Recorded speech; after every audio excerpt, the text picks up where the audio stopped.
Run with the pups. Into the wind.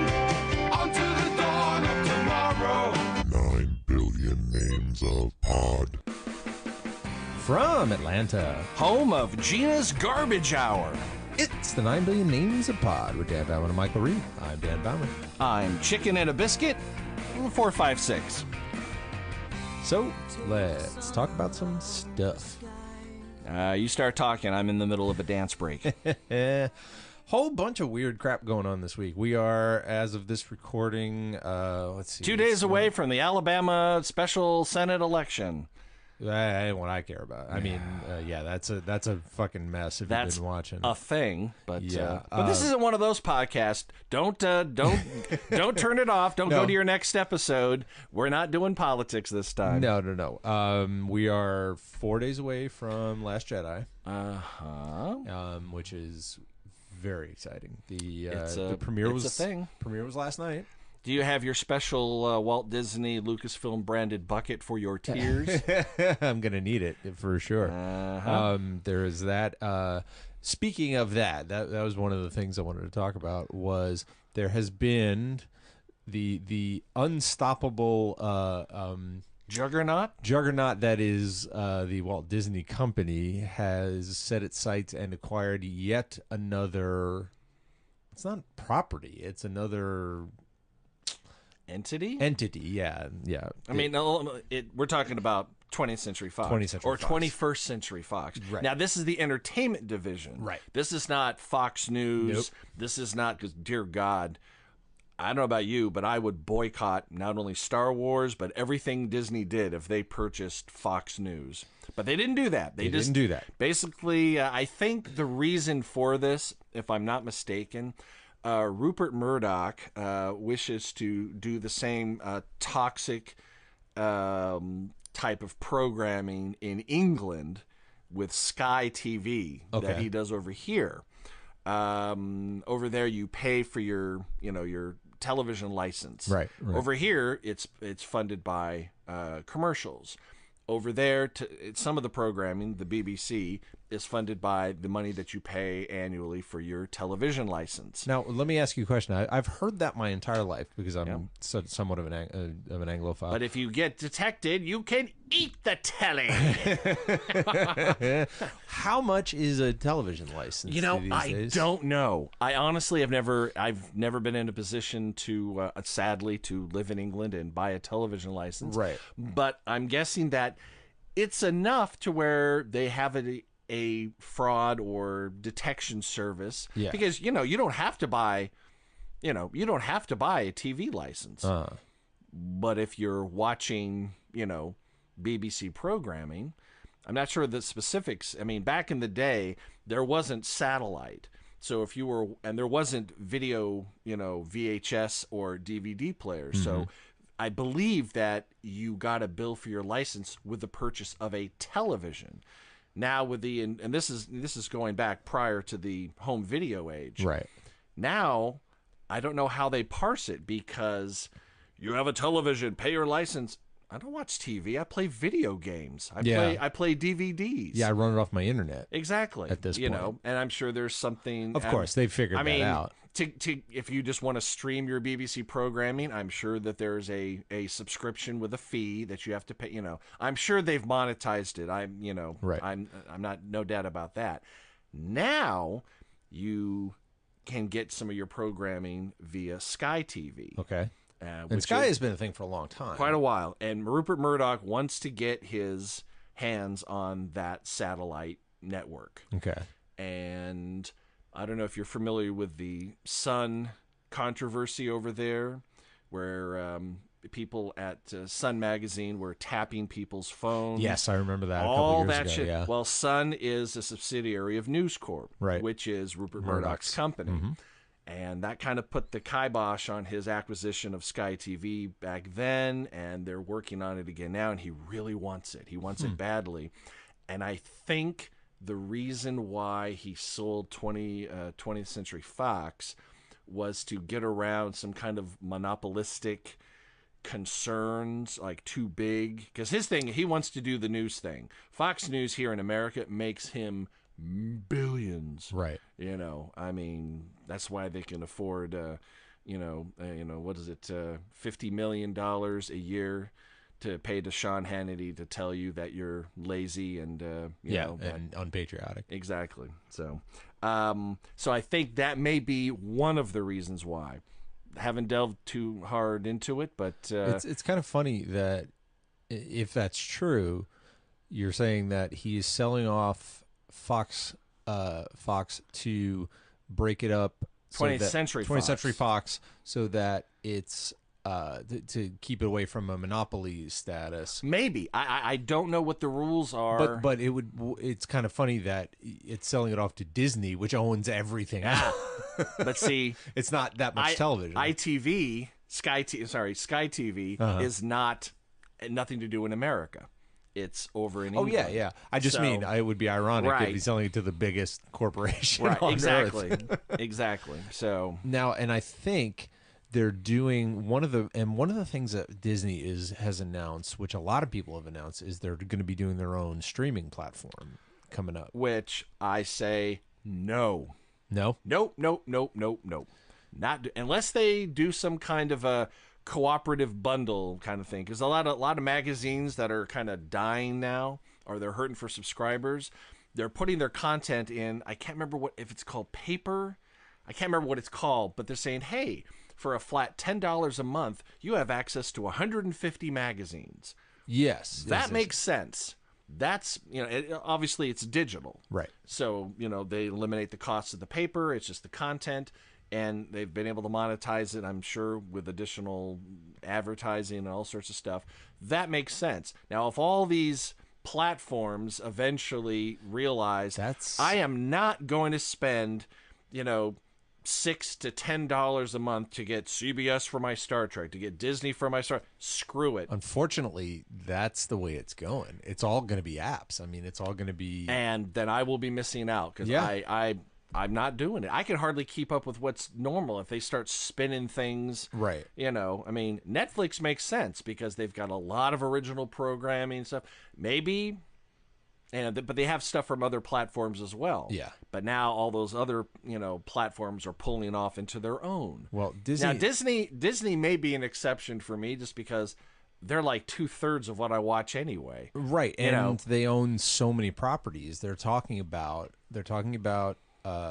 all the Marvel movies are going to come off Netflix. They're going to go there. That makes sense. They own them. Of course. They're talking about all the new series like your Daredevil and your Jessica Jones and your Defenders. Jessica Jones season 2 coming. Season 2 is coming. Trailer's out. We put it on the Facebook page, and she's still doing her thing. Yep. They're talking about all those types of programming going originally to their platform, which also makes sense, instead of going to Netflix. Which basically reduces the attractiveness right. of Netflix. They're also talking about,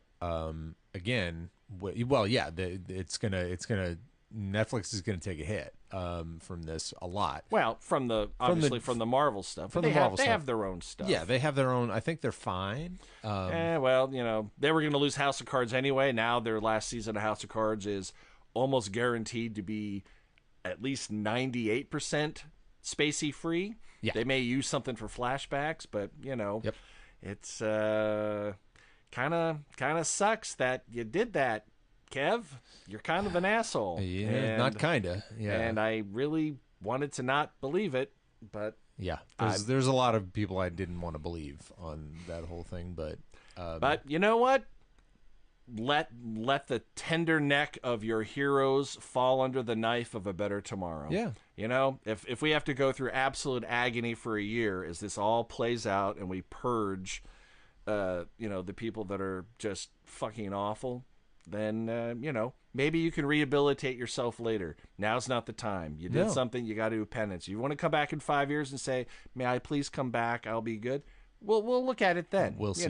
If you grab someone's ass, yeah, we'll probably let you back in. You rape someone, you're dead to us. Go away with your millions. At this point, even the ass grabbing has got to stop. I mean, that's... Well, no, it has to stop, obviously. Yeah. But what I'm saying is that I'm looking at the potential for redemption. You know, in the Yes. case of Al Franken, he got a little handsy and stuff. Not acceptable at any, and he had No. to suffer the consequences. But in 5 years, if he wants to do something in the public realm, I would be generally inclined to go, maybe, Absolutely. maybe.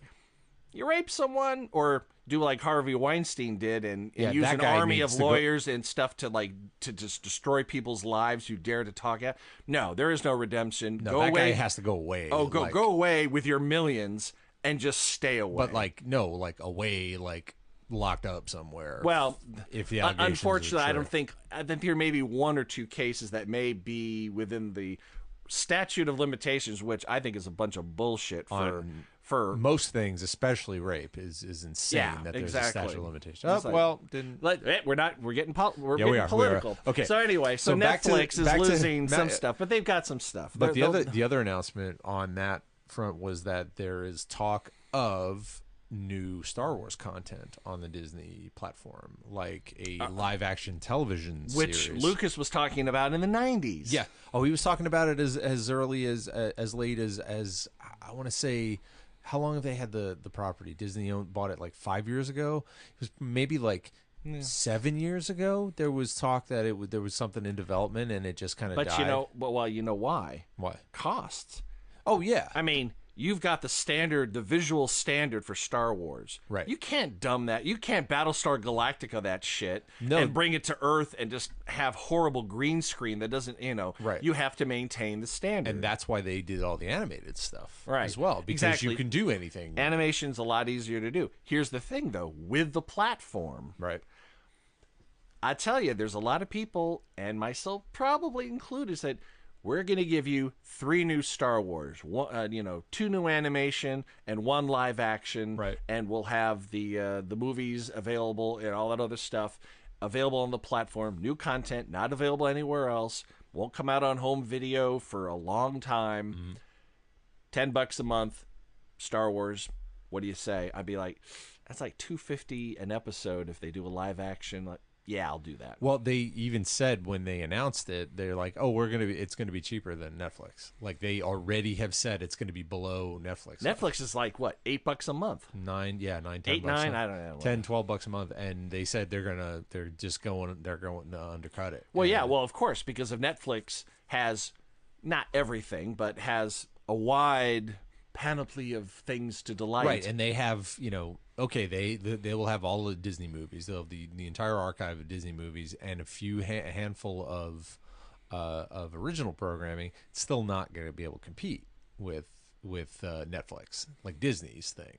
Oh yeah, but Disney has such a deep catalog. Right. Deep, and I'm talking, obviously there's the tentpole films and animation stuff, but they've got, I mean, I would spend the money just to watch the new Mickey Mouse show from the 70s available where I could watch it on demand. Right. I would do that. It would be great too. The Wonderful World of Disney. Oh my from God. Sunday nights. I still remember the magic. Oh, yeah. The whole yes, just absolutely. the whole intros that Walt did and everything. There's a guy in California who ran a service, quote unquote service, called Extinct Attractions. Okay. And what he would do is he would solicit people like, "Hey, did you go to Disneyland in the early 70s with your Super 8 camera or whatever and videotape rides in the park? I will buy that off of you." And eventually, over time, he created these DVD releases of vintage ride-throughs, people who actually Really? film, and I've got a ton of them.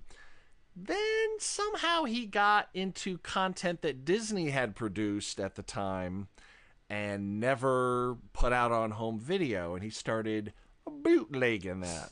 He did it for a long time. I mean, I've got some stuff that is insane Disney stuff. Really? Oh my gosh, ride-throughs of Haunted Mansion documentaries, America Sings from the 70s, the submarine ride before it became Finding Nemo.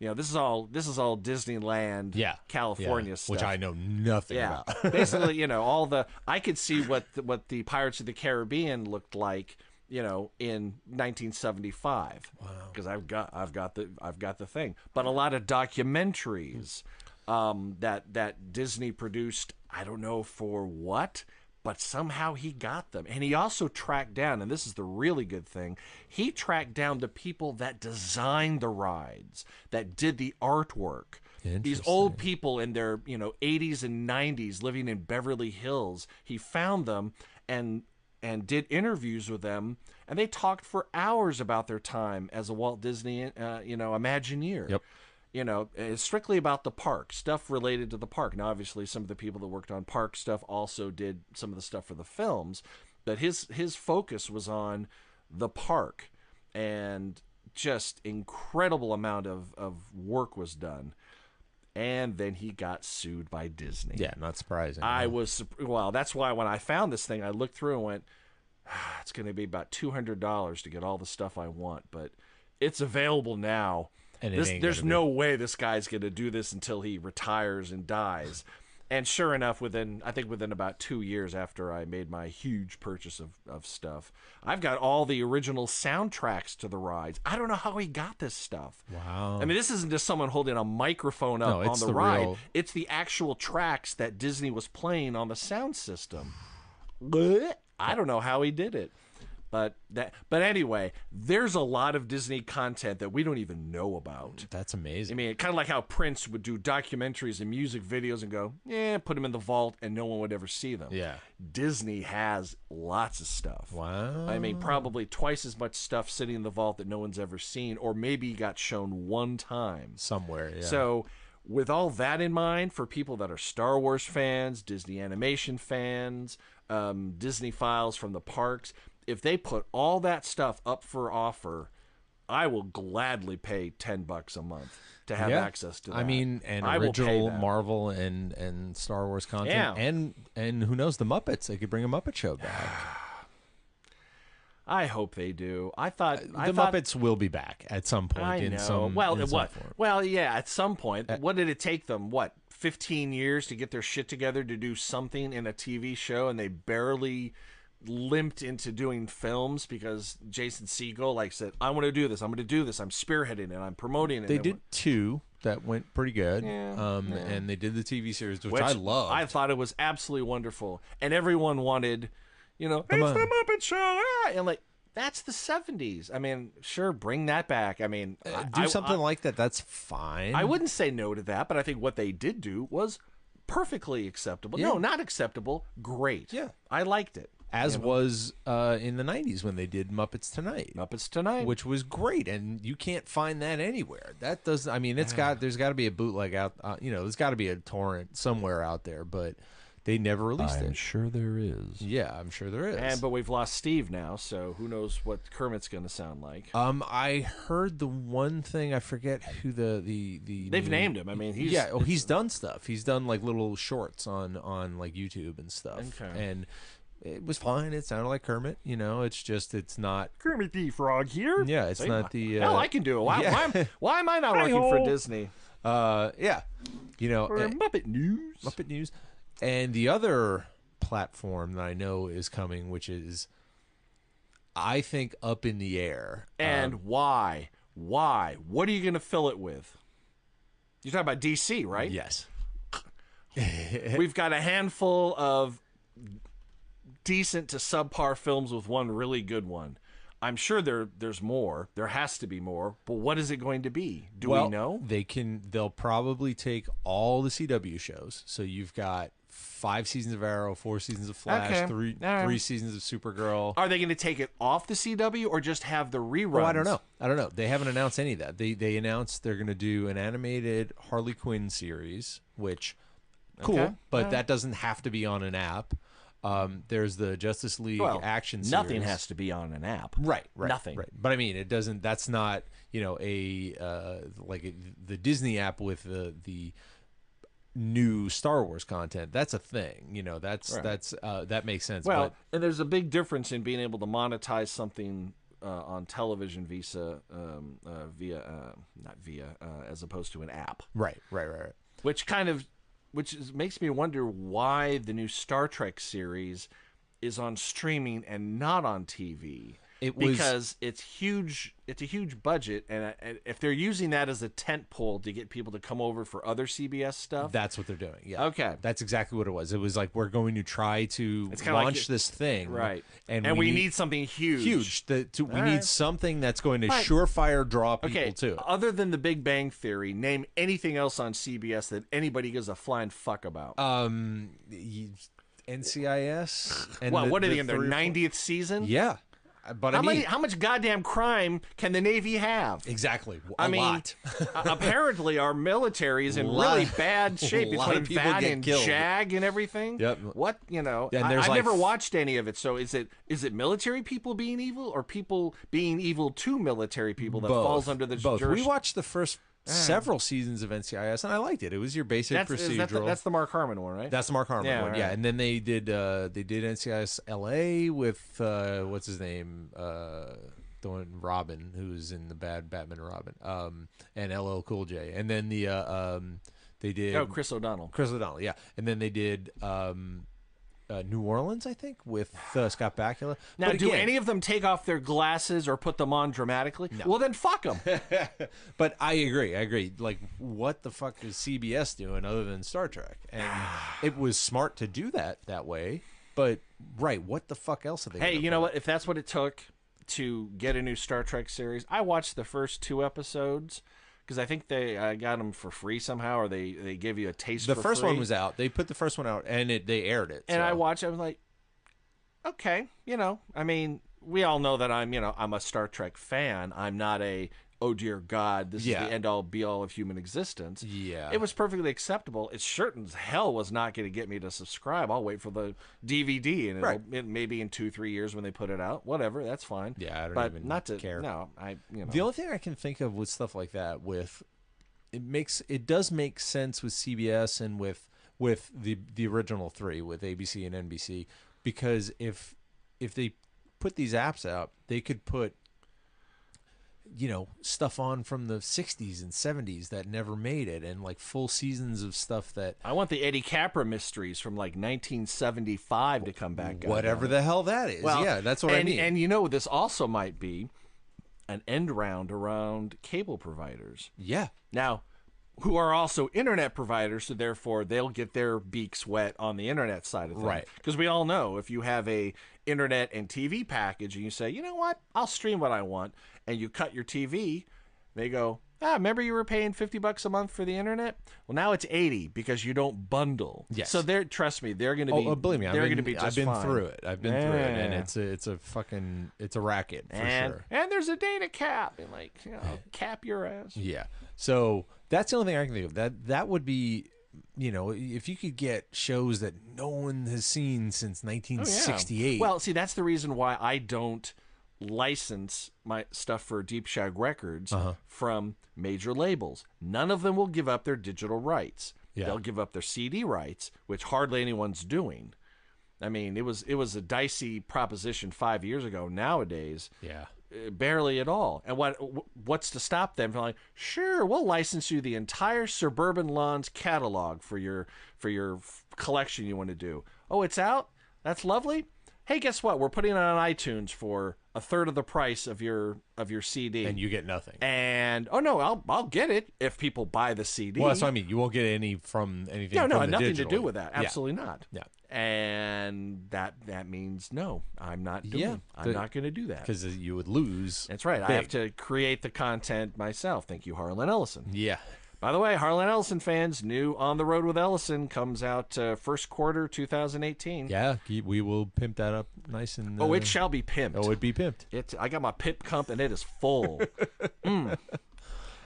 What else? What about Ready Player One? Let's talk Ready Player One. Okay. New trailer. I need to read that book, damn it. I need to read so many books, Dan. It's a great book.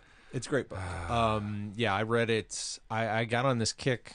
I kept hearing about it, and I guess it was the year before last, I think. And I bought 2 books and read The Martian and Ready Player One, both which have now been turned into major motion pictures.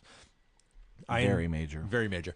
I enjoyed The Martian a lot. The book is great. The book is really interesting because the book, The Martian, is they lean heavy on the science. It was more like the guy was trying to tell a story and was trying to get the science right, and he got help from like, you know, he had put it up.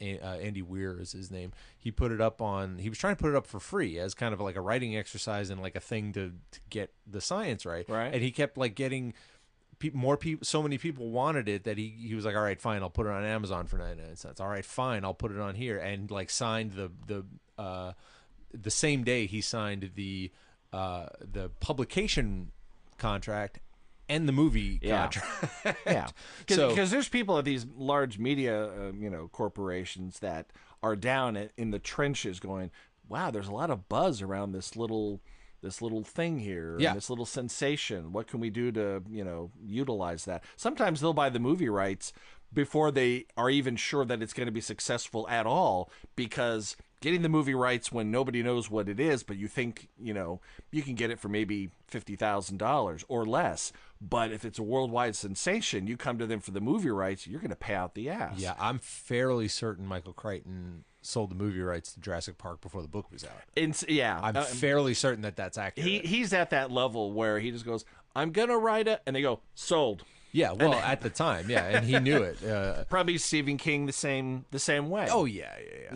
If for no other reason, actually, Stephen King is a decent fellow in that if you are an up and coming filmmaker, if you're a student or whatever, and you want to do something with his property, under many circumstances, not all, he will sell you the rights for $1. Yeah. Now, obviously, there's some back end stuff that he gets his beak wet there, but he's not going to say, "Sure, what's your budget? Oh, you only have $20,000 to shoot the film. Well, I need $19,000 of it for the rights." Right. He goes, "Nope, $1. If anything comes of it, we'll make some money on the back end." Yeah, we'll make a deal. Yeah. And I like that. Yep. I think that's wonderful. That's a good thing. Absolutely. But going back, I read The Martian and then immediately read Ready Player One. I think I bought them the same day because I just kept hearing about both these books. Yep. And Ready Player One, I won't spoil anything for you. Was really it just blew my mind. And when they announced that they were doing the movie, I was like, it can't be done. It can't be done. And then you found out who the director was. Yes, because there is the entire book is references to existing properties. Yep. Completely. Like a myriad. It's unbelievable how much stuff. I figured out that Ernie Klein, who wrote it, must be exactly our age range because everything we grew up with is in this book. Yep. And then they said, "Oh, well, Steven Spielberg's going to direct." I was like, they'll do. Oh, okay, now they can make the movie. Right. Sometimes they say this book can't be filmed. It's not because it's so dense and difficult. Right. It's that you can't license all the stuff. Exactly. And with Spielberg attached, and of course, if what do they release? Who's Village Roadshow with? Is it? It's Warner Brothers, isn't it? Yes. So anything that falls under the Warner umbrella automatically gets like, okay, we can work with that. Right. And of course, when you're Spielberg, that opens a few doors. That's exactly what it is. It's like who else is going to be able to get all these properties and licenses? I'm thinking, can we name any other director that has that much clout in box office and in quality and gravitas? Not really. There's nobody. There is really. nobody. I mean, there's some people that have box office, but not. I mean, maybe Michael Bay has box office. He doesn't have gravitas. Maybe Scorsese, but that's not a Scorsese thing. No, not at all. That's not his. This is like the perfect storm of someone to do it. And I saw the trailer. I saw the DeLorean from Back to the Future. Oh yeah, and that's like the literal tip of the iceberg. There is so much deep stuff. So basically, if you were a child anywhere from, say, anywhere in the 80s, right. You're gonna get pretty happy, right? But the cool thing is, it's that it takes place in the near-ish future, and everything takes place in virtual reality. Right. That's why all these things can exist simultaneously. Right. To me, thinking about the licensing, I was like, this is Roger Rabbit. this is getting all those characters and things in the Right. same film. And the great thing is that because it's virtual reality, you don't have to start begging here and there. I need footage of this. I need that. No, it's all- we're going to CGI the whole thing. The whole thing. Maybe they might get some people to do some voices. There might be some audio that they pull. Maybe. maybe. But for the most part, they're doing all the heavy lifting. All you have to do as a rights holder to say, sure. Yeah. And I'll take my fee, please. And one of the great things is that in the music industry, if you're doing a sync license, like when WKRP came out on home video, Yes, I they had to remember. replace almost all the music because there's a thing called, I can't remember the title of it, but essentially, if you pay Pink Floyd $10,000 for the right to use that song, everybody else has to get that rate. They demand it. Right. Because the highest one, you can't start paying differential. So if Spielberg, through Warner Brothers, has maybe, let's say, a third of the intellectual properties nailed down for that low rate, Right. it automatically sets the licensing rate lower. It's like, look, we're only doing it for this amount of money. Like, oh, okay. Not saying that that's what's happening. Right. But that's the kind of business economics that go on. Right, and- they look and- at what other people's getting and go, well, how come Led Zeppelin got $25,000? 'Cause they're Led Zeppelin. you're fucking, Gerardo with Rico Suave. You think you're going to get the same kind of money as Led Zeppelin? Are you kidding me? Then you're not going to get it. We're going to hold out. Like, Nice pull. Nice Yeah. pull. I try to think of the most obscenely horrible thing. I almost went with Milli Vanilli. Grammy Award-winning Milli. Yeah, I lost their number. Yeah. Yeah. Ugh. But yeah, if you're watching the trailer, yeah, there is a definite lean into the Warner Brothers library. I mean, you've got I have no doubt. I mean, yeah, well, the Iron Giant was absolutely there is two characters which I think you can see it better in the second trailer, one that looks a lot like Harley Quinn and one that looks like Deathstroke, so all the DC stuff is in there. The DeLorean was not. The DeLorean was Universal, so they had to cut a deal with them, and that's a big part of the thing. He has a bunch of but vehicles in the who Oasis. directed Back to the Future? Well, Robert Zemeckis. I mean, I'm sorry, who executive Who produced it. Exactly. That's right. I keep getting, because Spielberg has his name over so much stuff like, Right. well, so who directed the sequel to Jurassic Park? Not Steven Spielberg. No, You he know. was involved. Yeah. Yeah. Who directed episodes 5 and 6 of the Star Wars original trilogy? Not Spielberg, not Lucas. Not Lucas. Yeah. You think I literally had to pull, and this is before the internet, I had to pull a book out and show it to my father. He said, "No, Lucas directed all 3 films." I went, "He didn't." We went to, this is a little funny little side story. Me and a buddy of mine on a snowy day in New York we were going to a thing which got canceled because of the weather, and we found that there was some weird little Comic-Con going on like right next door. So we went to that. Was it New York Comic Con? No. It was just a weird little, That's what like a very small comic convention. Yeah. And we were walking around, and some guy was calling out trivia questions, and I just happened to be walking by, and he yelled, "Okay, trivia time! Who directed The Empire Strikes Back?" And like reflexively, I Irving went, Kershner, Irving wasn't it? Kershner. I just reflexively went, Irving Kershner, and he went, "Wrong," and I went, "Right," and he went, "You're right," and 50 guys around us went, "He's right." Yeah. Don't start speaking trivia if you If you don't know the right answer, Yeah. jackass. Especially at a Comic Con, asking A Star Wars Yeah. question. That's Yeah, that's dumb. The thing I'm most excited about Ready Player One and minuscule. You want to cry over the Iron Giant again? Oh, every time. No. There is a chapter in the book, and I won't spoil the context for you. All right, careful now. I'm careful. Tread carefully. You already know something part of it already. There was a chapter that had to do with a band.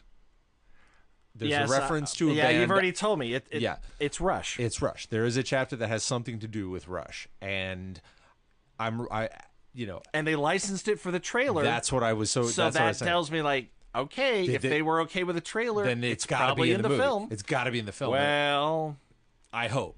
I really, really hope. did Bohemian Rhapsody make it into Suicide Squad? I don't think it did. It didn't. But it sure was in the trailer. Used Right. very well in the trailer. But, again, like we said, this is in the book. This is a big part of the book, All right. or at least a section of the book. And I was like, once I heard it in the trailer, I was like, oh, they cut some deal, so maybe they went ahead with it. And there's absolutely no reason for Rush to say no for any. And they don't do that. They've been in movies before and they've used their music, so they're not against it. It's not like, oh no, we're not going to do that. And especially something like this, because this is a love letter to everything of the '80s. So I was I think very Rush excited. would say we are not just of the '80s, but Yes. okay, we get what you're going here. Right, but what contextually it is. So just we are at threat level moving pictures. Repeat, we are at threat level moving pictures. Almost. Well, that's the thing. I mean, even the most reticent bands to license, say, for instance, Led Zeppelin, they will very rarely, because Cameron Crowe got some of their songs for Almost Famous. Exactly. Yeah. And it makes sense because you want to keep your music in the zeitgeist, not just in the quote unquote oldie section, or you want to bring it forward. So people who are seeing Ready Player One be like, "What the fuck is this Tom Sawyer? This is wow. What is this?" Yeah, that's They're cool. going to have no idea what Rush is. Yeah. And you know what? Out of, let's say, the billion people that see Ready Player One at some point, if even 0.5% of them go, I'm going to look into that band. That looks awesome. You got a whole nother generation, and it's more it's not ad revenue, but it's more revenue for your catalog. It makes sense. Didn't A Night at the Opera chart again after Wayne's World? I have no doubt about it. I believe once even That is probably one of the most effective uses of back catalog in the history of film. Yeah. I mean, everyone just discovered the genius of Bohemian Rhapsody. Yeah. Like they never knew it existed before. And I'll be honest, I mean, I knew about it. I knew it was great, but I didn't feel it until that it came back into... Gave it a second life. Its second life came about, and I went, I'm going to listen to that album again. I'm like, And the beauty of it... This is really great. Because, for me, anytime a music comes back into style, I'm like, oh, let me just reach into my collection, because it's already there. It's there somewhere. Because I have no self-control with music. And back then, this was... 90, 91 that Wayne's World came out, something like that? Yeah, something like that. There was no iTunes, so people had to go out and buy that record again. Yes. So sell that whole album again. As somebody who worked in music distribution up until, 96, I think I got out at just the right time. There were still about 2 to 3 more good years, but between MP3s and CDRs... Right. It hollowed out the music industry as was.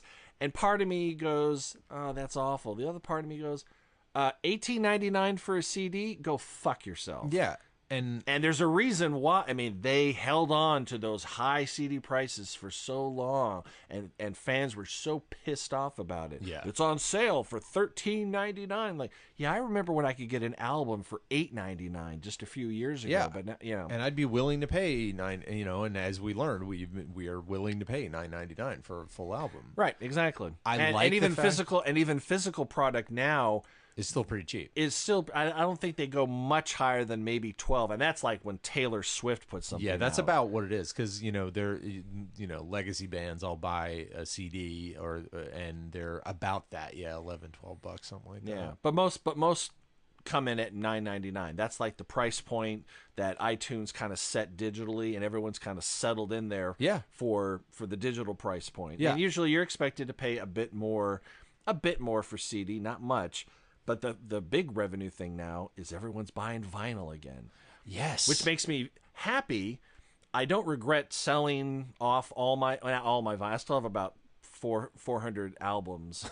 Only 400? Only 400. Yeah. Well, let's put it this way. He's not kidding, everybody. You know the work I'm doing on my house? Yeah. That entire room would have to be dedicated to vinyl if I had kept all my music and bought all my music from from high school Yeah. and kept buying vinyl. takes up a lot of space. Oh yeah. You know, and now with digital, you know, I pretty much am solidly all digital, except when an album is so damn good, I really want to hold it. I want the booklet. The last Tribe Called Quest album was so phenomenal. It's like, I don't think I can wear out this MP3 I'm listening to, but I'm worried that I might. So you're gonna buy, So I got the CD, got to, you know, the liner notes, and you like hold artwork, and exactly. You know, there is something to it. I mean, absolutely. You know, every Rush album, I have it on almost every form of media, and up to the last couple, you know, where they was CDs. And there are bands that I like that when they come out with something, I'll go right to iTunes, download the whole thing, the whole album, and dive into it. But some bands, it's like, you know, if Rush were to come out with something else, I would buy the CD before I would buy the iTunes, you know, and you usually get the free download with it anyway. Yeah, well, not with CDs, but with vinyl. With vinyl, you do, yeah. You get a code. They'll give you a little code, and that's perfect. Yeah. That makes perfect sense. Yep. So, yeah, that's where were we talking about? Ready Player One. Ready Player One. We got there, music, Rush. Yeah. It's a fabulous thing. Yeah. So going back, the movie looks great. It's definitely it's going to be a thing. It's I'm very excited. 'Cause it's funny because we was it April? No, March. March. It was funny because I went and saw Justice League again. I took Courtney to see it the other night. I'm sorry.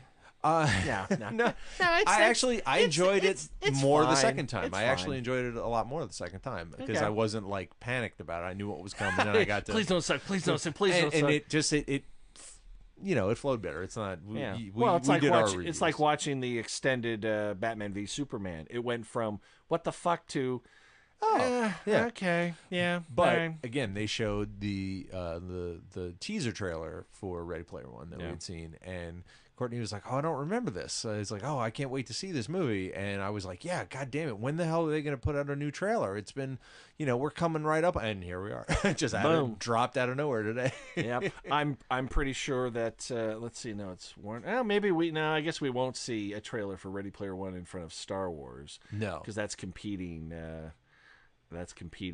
Studios. Oh, it might. Yeah, we might get this one. I mean, it doesn't matter. I don't know how much control do studios have? I know they definitely place trailers before some of their tentpole stuff. Yeah. But do they control all the trailers? I wouldn't be surprised if Disney did that. But I don't. You heard what Disney's doing with Star Wars. That is the first. Instead of they've upped the I can't remember what the percentage is, but the normal split between studio and exhibitor and theaters are, let's for sake of argument, like 60-40. They want more. They're taking, I think, another 5% more, which is a lot of money. Yeah. But they can. Yeah. I mean, they could say, I have altered the deal. Pray I do not alter it further. They're like, please give us Star Wars. We have a lot of overpriced popcorn to sell. Yeah. And that's the thing. They probably would take 20%, less, because butts are going to be in the seats, and whereas you and I don't want to mortgage, property to buy concessions there, a lot of people will. Yeah, and I almost would like to, just to help support the theaters themselves. For Star Wars, that's such an event that I'll throw down $20 for popcorn and a soda. God. I bought tickets for Sunday night as well because Courtney's not going to be able to go to the premiere night that we are going to. That's a whole thing. No. So, and I was looking through, and like almost all the shows the entire weekend are sold out. I have no doubt. Yeah, all the seats, they're like there's like single one seats in the back corner. More than one, but I mean it's like a single seat here, a single seat there, right, and a whole bunch in the front row and everything. So I hope you got us some really choice seats. I did for the premiere. Oh yeah. It's choice. Choice. All right, very good. Yep. I'll be ready for choiceness. So let's go there. Let's talk anticipation. We are T- whatever the hell to Star Wars. Yeah. Have you told the people out there about you just chatting with Mark Hamill online? I have a weird skill and or talent to get actual responses from celebrities on Twitter. I've been very lucky like that. I've gotten from Kevin Conroy, who plays Batman. I've gotten Penn Jillette a bunch of times, Kevin Smith, some people never heard of. But I happen to, and I figured out, it's all just timing. If you see somebody like, oh, they responded to something 30 minutes ago or 20 minutes ago, they're generally on, because like Mark Hamill gets thousands of tweets a day. And for him to actually see it is just dumb luck, to be completely honest. And I just threw out a tweet one day and said, at Hamill himself, how much are we going to cry during Last Jedi? And he responded and just said buckets. And I was like, holy shit, A, he responded, and B, holy shit, I can't. So yeah, I am going to be a fucking mess during that show. So no judgments, but I'm going to be a fucking mess. Hey, you didn't judge me when I wet my pants continuously during it. Well, that was, everyone was. What was strange was that it happened again on the second showing, and I knew what was coming. Yeah. I don't know. I think that might just be a problem. Oh, yeah. Well, So, no, I'm very, the premiere was last night, I want to say. Yes, last night. Last night. And I've been trying to stay away, other than the response has been overwhelmingly positive.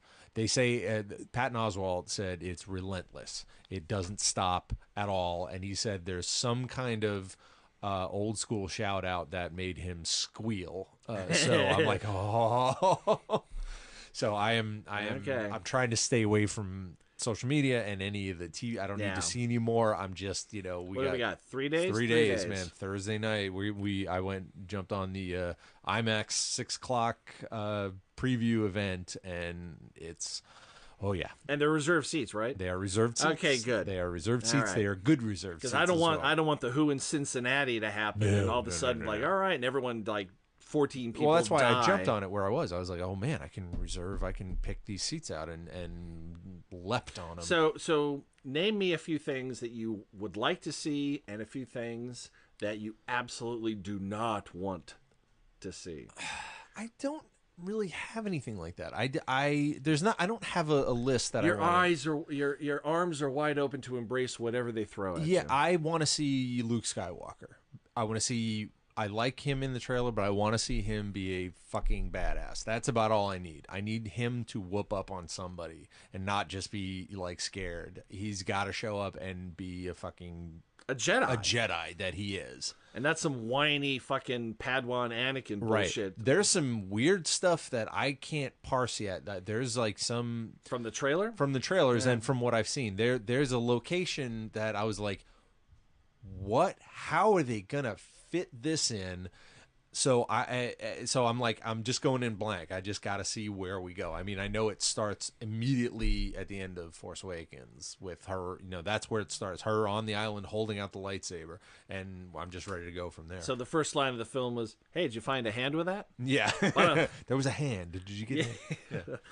Yeah. What a great joke! I'm glad I thought of that. Not. Yeah, no, that was. I think that was the joke that came out like 1 millisecond after the end of the first show. Right. It was the first meme of the. Everyone's so wild and crazy out there. Yeah, they're so funny. So now you saw obviously I think it was the first, not the teaser, the first real trailer that has Kylo Ren going, maybe I should kill my mom. Yeah. I don't know. Yeah. Well, he killed his dad, so I still contend misdirection. I still. Oh contend. yes, I think it's. And Ryan Johnson has kind of even said so. He said, "Yeah, we may have manipulated, but we never lied in any of the trailers." But I don't think. Well, it's not like they shot footage to that for the trailer only. No, but to fuck with your the way head. they edited the trailer. Gee, really? Yeah. So basically the trailer's like any reality TV show. Right. It's like, this guy's a total asshole, and then you see the full footage, you go, oh, I see what. Oh, okay. Yeah, I don't think. I think it would be. What's the word I'm looking for? To make these movies just to kill off one of our old beloved characters in every movie. We did it in the last one. Yeah, doing kill it off again. Han, then kill off Leia, and then at the end of the third one, we'll kill off Luke, and that'll be. I don't. It wouldn't if they hadn't have killed off Han in Force Awakens. Harrison Ford wouldn't have done the film, probably. Well, there is that. But for some reason, if he had done it and they didn't, and they wanted to kill Luke in this one to mirror the Obi-Wan sacrifice, that's a thing. But there's no impact to it. There's no reason to do it. There's no reason to kill off anybody in this one. Well, no. There's no reason for the sake of doing it. Yes. Who knows what the story's going to be? True. At the end, be like, oh my God, for Kylo Ren to become the new, Darth Vader character, he's got to kill Leia. Yeah. I mean, and maybe that'll become clear. Or maybe we'll find out that, I'm going to say the name. Snoke. Snoke. Yeah, sounds I know. sounds like an 80s animated like sidekick. Hi there, Snoke. How you doing? Snoke. Yeah, exactly. Snoke. Oh God. But he may turn out to be more faceted. I'm hoping. Yeah. Well, he's than in just, the movie. I'm more. the Emperor. I'm evil. Oh, Yeah. I'm full of hubris. Your little friends. I'm hoping Snoke, while evil, will be more than Have a better one or two plan dimension, than- maybe 3 or 4 dimensions to him. Yeah. Why is he? What's his motivation? Like he actually has a plan. Right. He actually And who is the a- hell is he? Well, we'll find out. I hope. Are we? I don't know. I don't know. I mean, we're going to well, find eventually out. We're going to will. find out by the end of episode 9. I have no doubt Yeah. about it. Whether it's going to be in 8. And again, I hope he's just some guy named Snoke. I hope not everything has to be connected.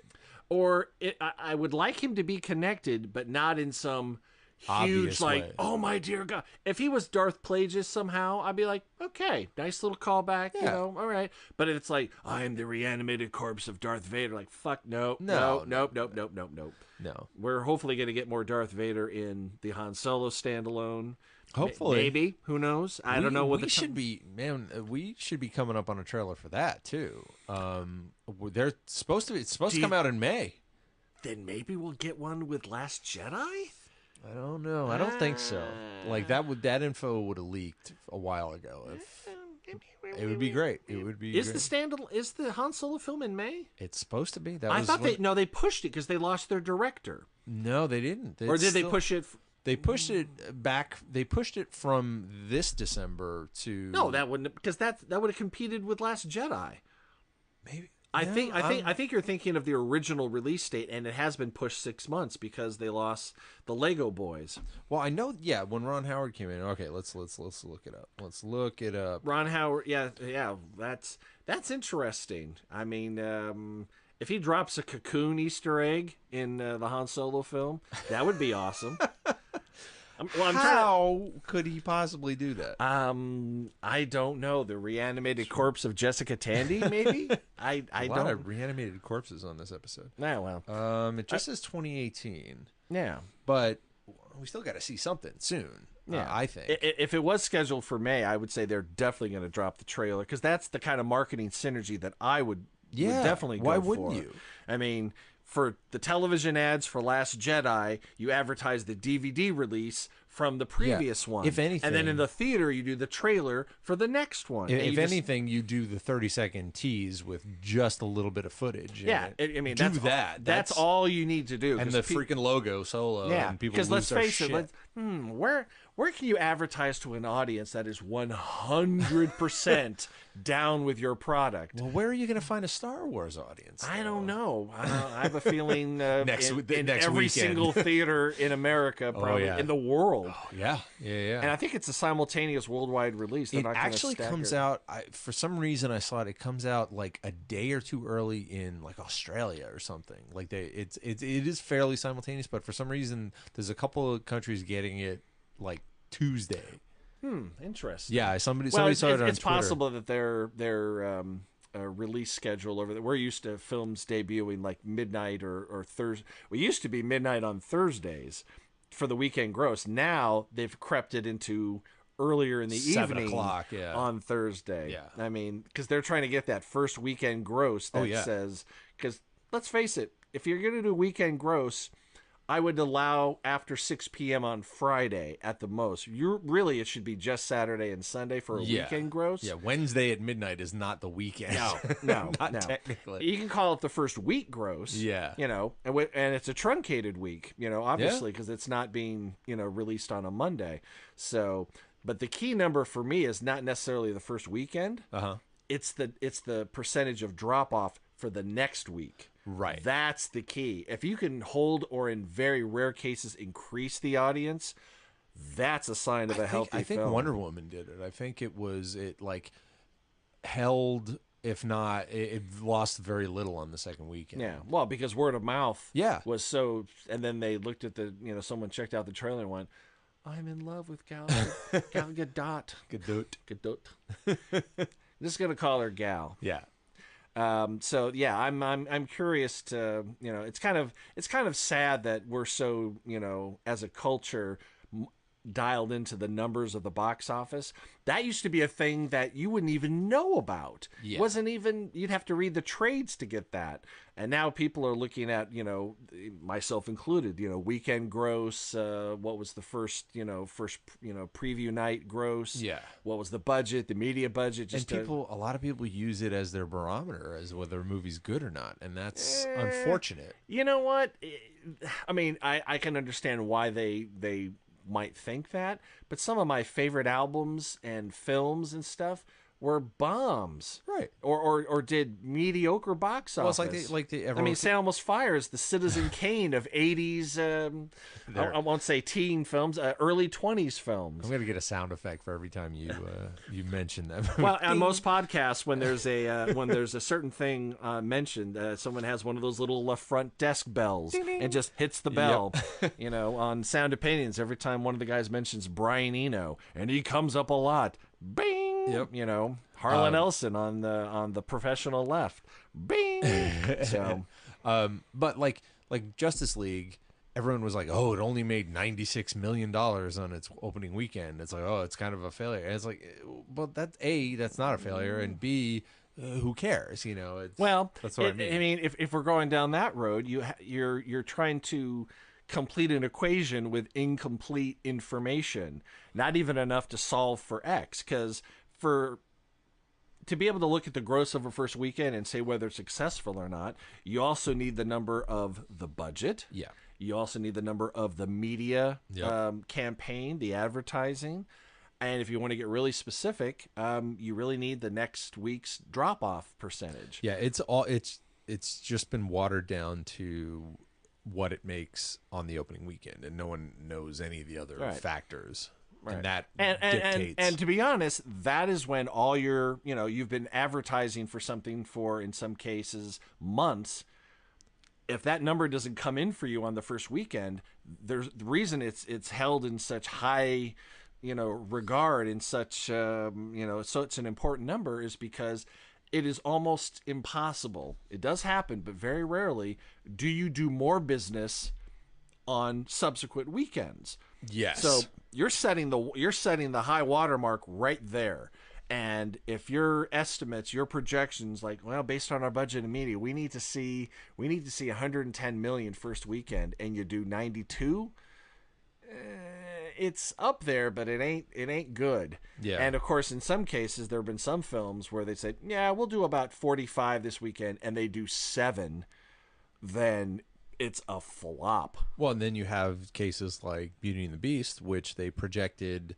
They said, "Oh, it's going to make 85 million," which is really good, and it made like 140 million. Yeah. Right. Sometimes, they don't have their finger, with social media and stuff. If you've got a good marketing department and you've got a good person, heading up and looking at the analytics, there's a reason they're able to usually peg, the opening weekend within, 10 million either side. And some cases they underestimate the enthusiasm, and sometimes they way overestimate it. So, who would have thought Donald Trump would be president? And then, I'm sorry, we're getting political again. Yes. So it's, I wouldn't be surprised. What do we want to think off the top of our head at Sunday night when they post the weekend for Last Jedi. Domestic, I'm gonna say about 150. Yeah, I would About say 150. I wouldn't be. I'll say north of that. I'll say like 165 to 170. Just Okay. like something ridiculous. And it's hard to say worldwide because I don't know if the huge the South American market and especially China, if their opening is the same as ours, then they could easily crack 300 million first weekend. But it just depends on right. And the big question is, does it top Force Awakens and like knock Avatar out? Yeah, that's always a thing. Well, has anything knocked Avatar out yet? I thought Force Awakens did. I thought it.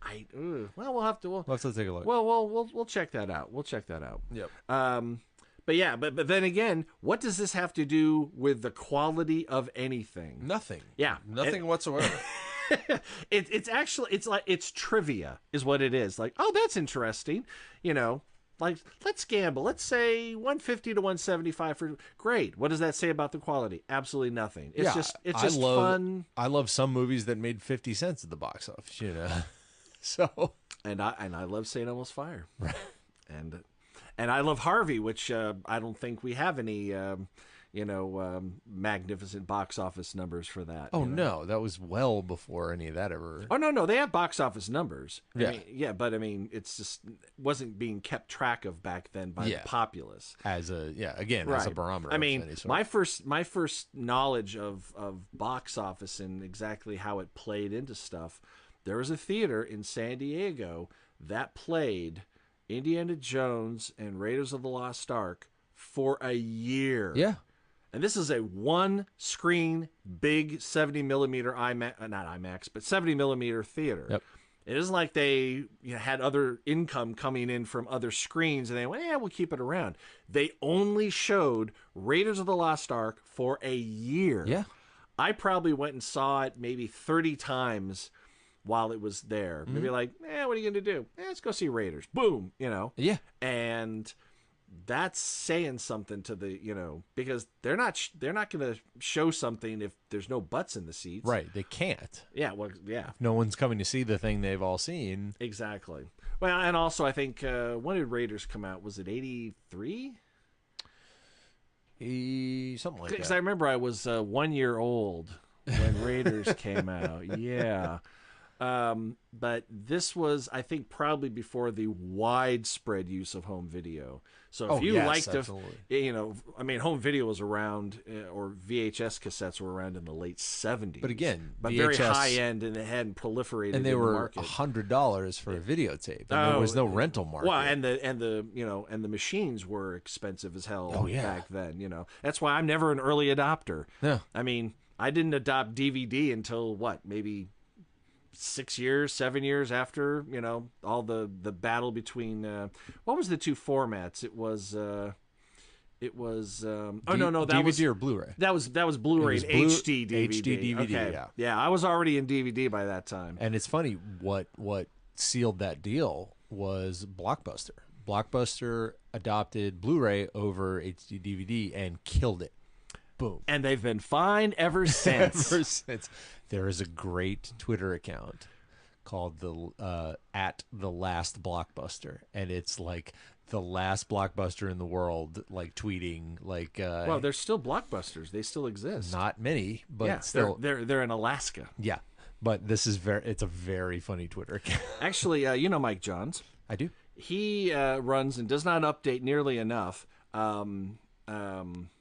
B. Dalton.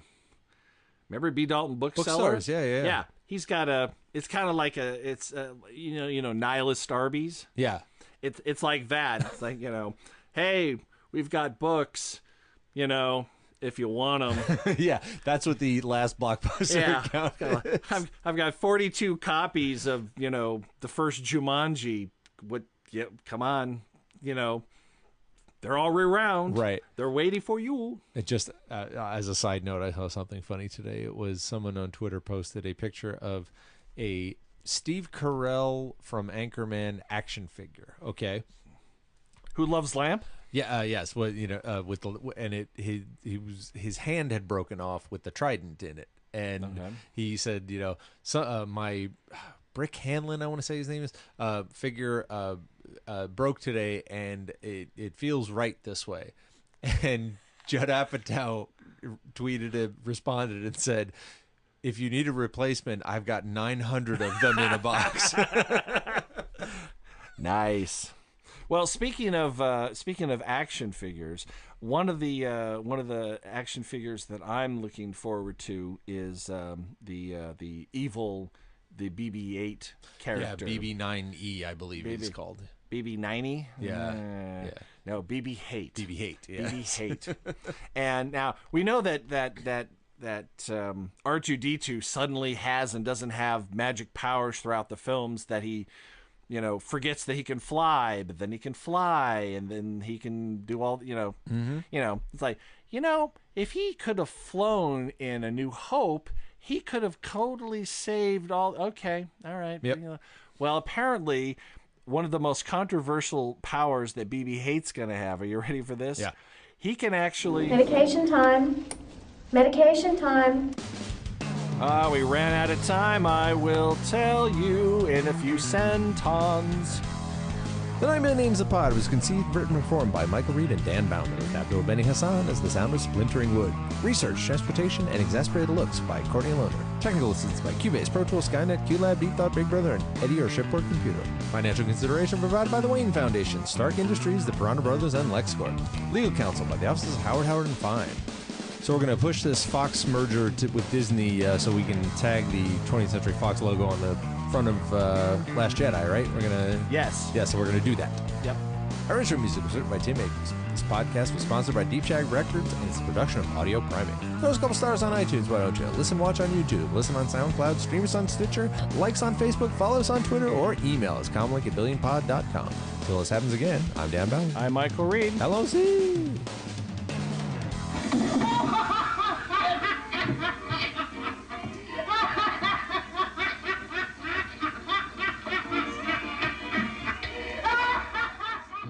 Technical assistance by Pete. Financial.